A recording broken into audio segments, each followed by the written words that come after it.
From the Newstalk ZB newsroom, this is Newsfix.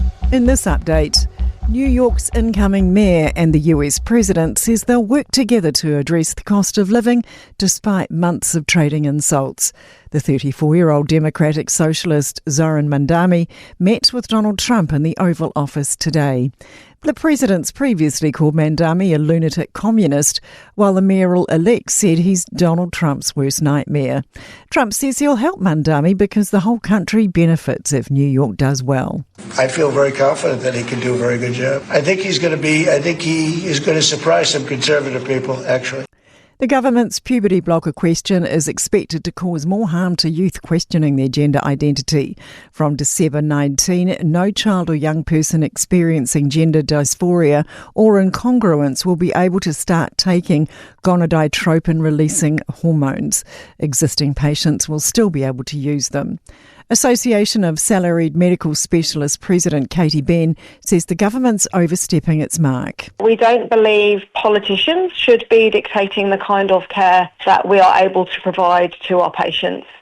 Massey University researchers have cracked the genetic code of what causes the Holstein Friesian cow's iconic black and white spots.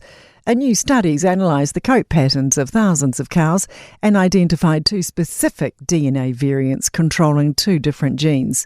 Professor Matt Littlejohn says it's a lot more complicated than the white face of Herefords or the belts of Galloways, which are already known. So all those other examples that I gave are actually controlled by a single gene, and in this case there's actually multiple genes involved, and that complicates their discovery. Fishing enthusiasts are flocking from across the North Island to show their frustrations over new Hauraki Gulf marine protection rules. A convoy of protesters towing the likes of boats and jet skis have been across the harbour bridge this morning, heading from Albany to Mission Bay. NZTA says the protest could lead to congestion. That's news.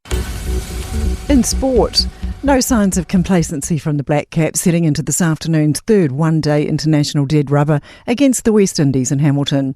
New Zealand have already secured the three-match ODI series 2-0, but white ball skipper Mitch Satner says today's objective remains the same. Yeah, I think the first thing is obviously to win another game for New Zealand. You know, we know what West Indies are going to throw at us. I guess when you play them a lot, this is the 8th game, so you know what they're going to come at you with, and they know what we're going to come at them with.